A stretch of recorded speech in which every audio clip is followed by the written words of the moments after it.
guys, balik lagi di vlog aku. Nah, seperti yang kalian lihat, hari ini aku tuh mau rujakan lagi. Dan kali ini tuh rujaknya rujak kelapa muda. Entahlah, ini juga aku baru pertama kali coba, moga aja enak ya. Tanpa banyak basa-basi lagi, mari kita makan. Ini tuh bagian batok kelapa yang masih muda banget ya. Cobain ya. Wow, sambalnya.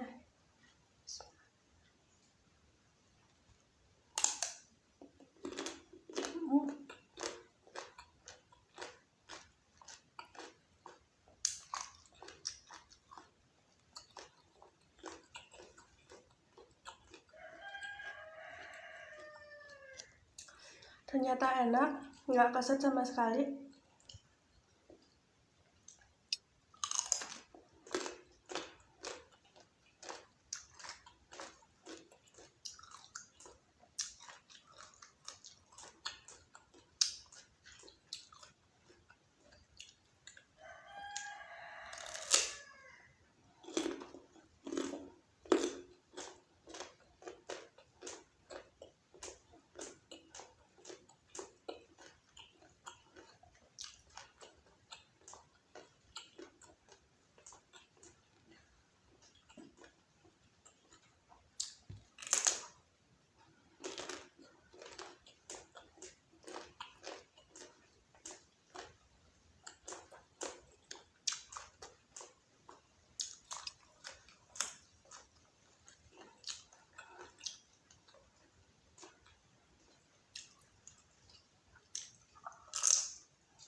Ini tadi aku bikin sambalnya keenceran ya,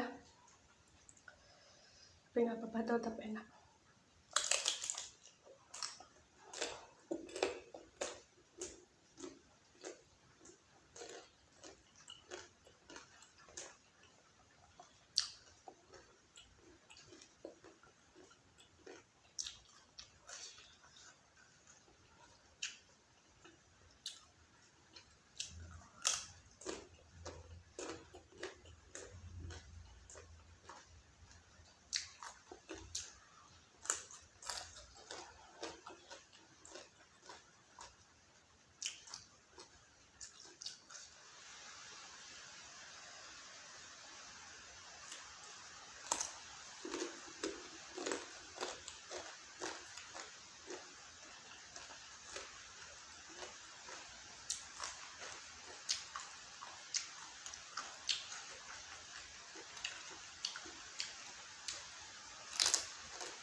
yang ini udah agak keras guys, jadi aku skip aja ya.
Udah habis, makasih yang udah nonton dan jangan lupa like, comment, dan subscribe. Dah.